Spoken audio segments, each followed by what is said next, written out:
Coming up on WUFT's First at 5, Levy County neighbors are pushing back against a proposed sand mine in the community. What they have to say about the plans. The Ironwood Golf Course, how city leaders are balancing the cost of this public space with the people who want to keep it around. Cooling into the 30s, then rising to the near 80s. We'll let you know when you can expect this warm up coming right up. First at 5, from the University of Florida's College of Journalism and Communications. You're watching WUFT News.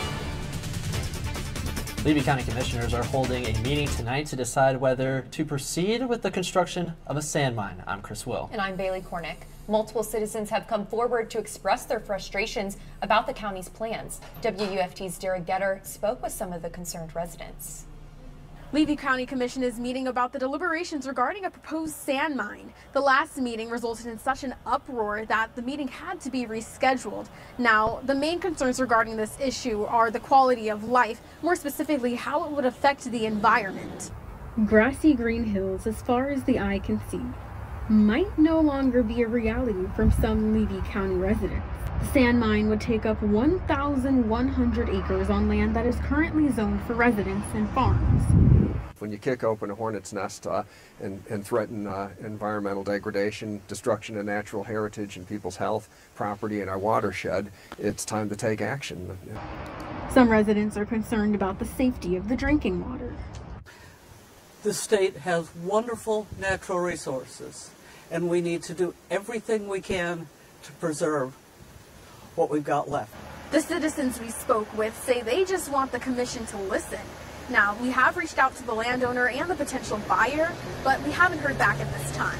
In Levy County, I'm Derrah, WUFT News.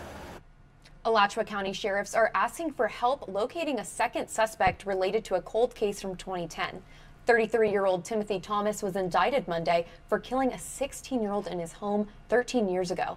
Officers say they believed Thomas borrowed a white or cream-colored Kia Sportage or a similar model to come to Gainesville.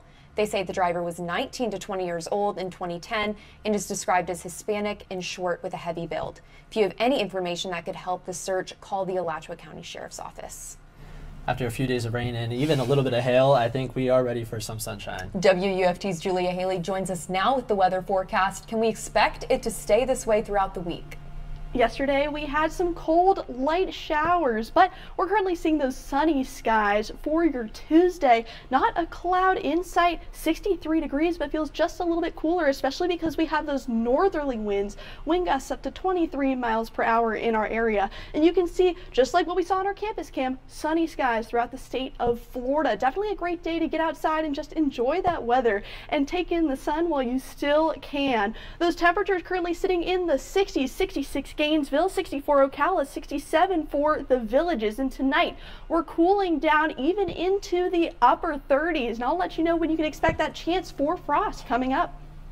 Cold weather shelters are opening tonight in Gainesville. Grace Marketplace and St. Francis House will be open until temperatures rise above 45 degrees.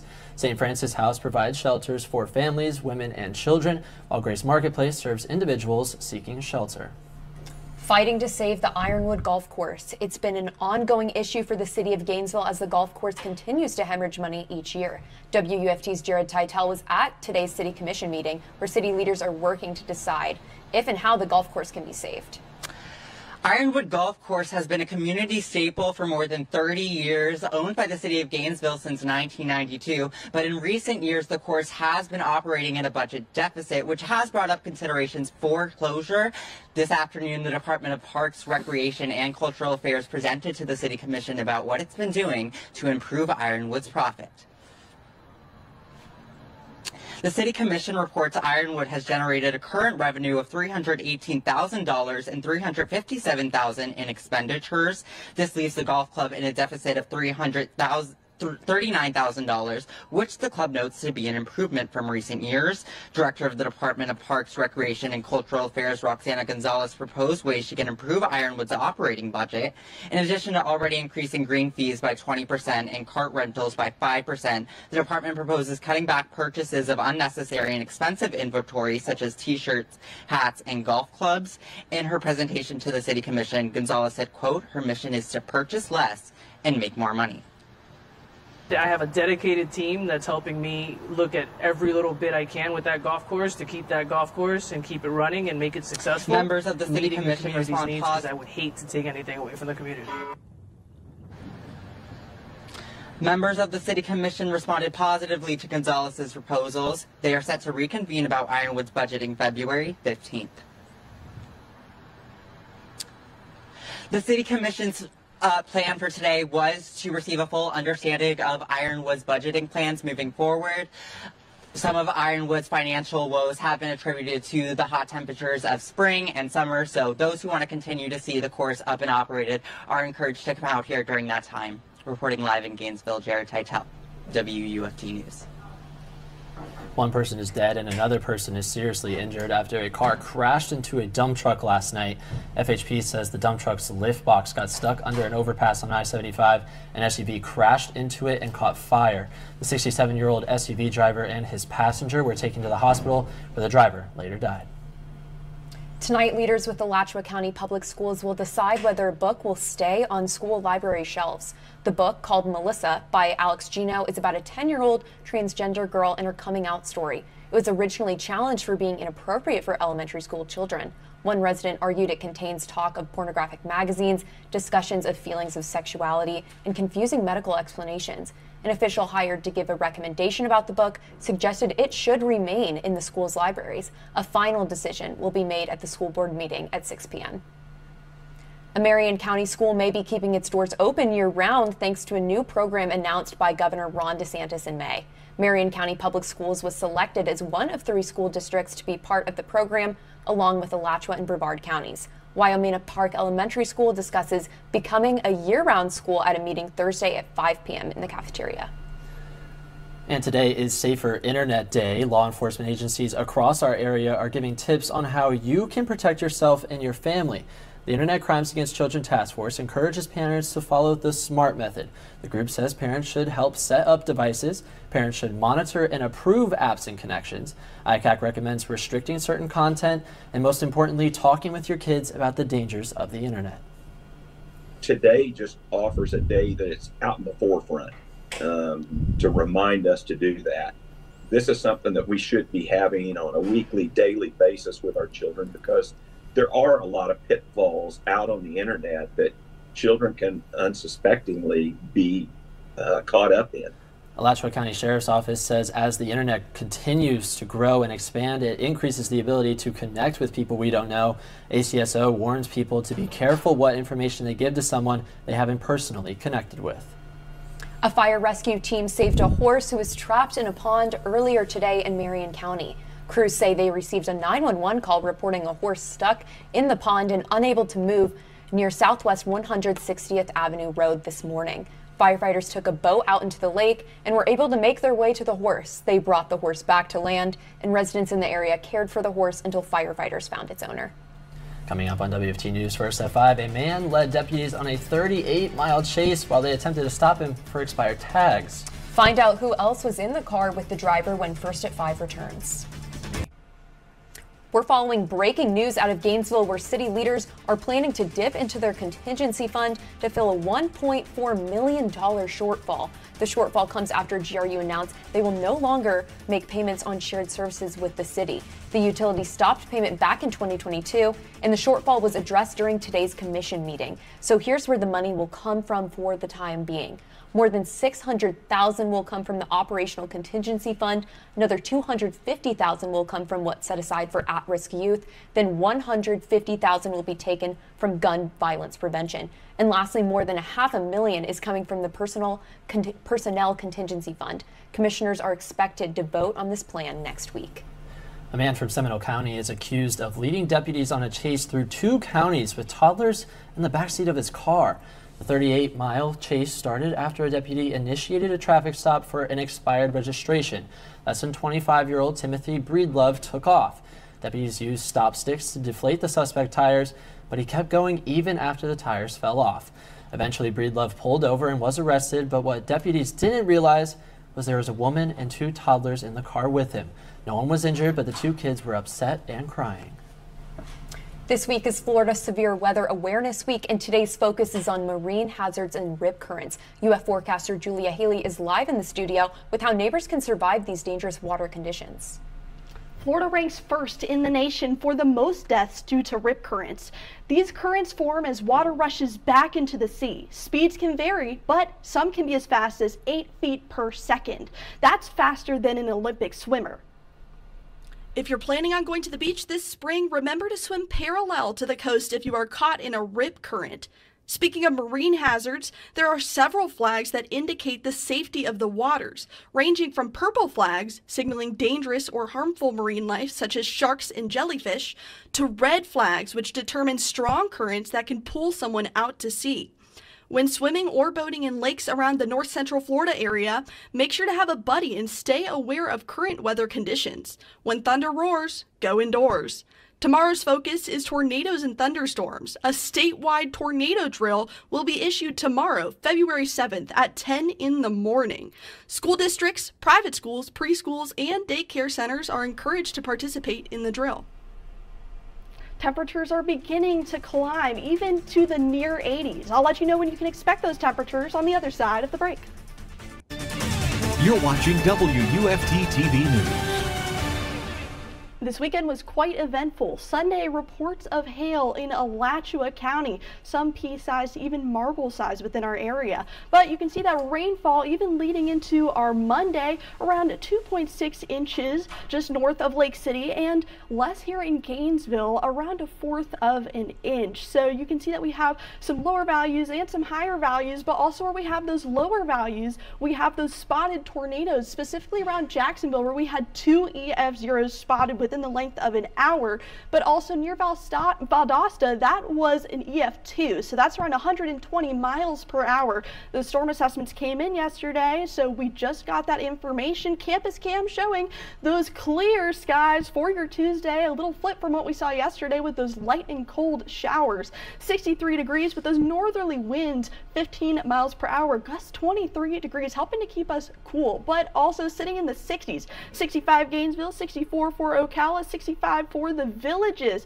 And within 24 hours, we actually did rise in temperature. 7 degrees in Gainesville, 14 in Lake City, 15 near Live Oak. So those sunny skies are helping to warm us up, specifically from what we saw yesterday. Tuesday evening, we're staying sunny and dry. Jacket weather, but also perfect stargazing weather. So get outside and enjoy your night. Those temperatures, though, going to dip into the 30s. A chance for some frost and also some freeze within your area. Wednesday, staying in the 60s, 62 Gainesville, 63 Ocala, as those temperatures drop just a little bit. Future track showing we're just getting those clouds throughout our afternoon into our Thursday and also into our Fridays. This high pressure system sits and keeps us pretty dry throughout the next couple of days. For your 7-day outlook, sunny skies for your Wednesdays. We do drop in temperature just a little bit, but we're going to start to rise. A chance for some fog for your Friday, which means that you want to make sure that you put your low beams on when you do drive your car to work. And then those temperatures are going to rise to the near 80s. Sunday, 79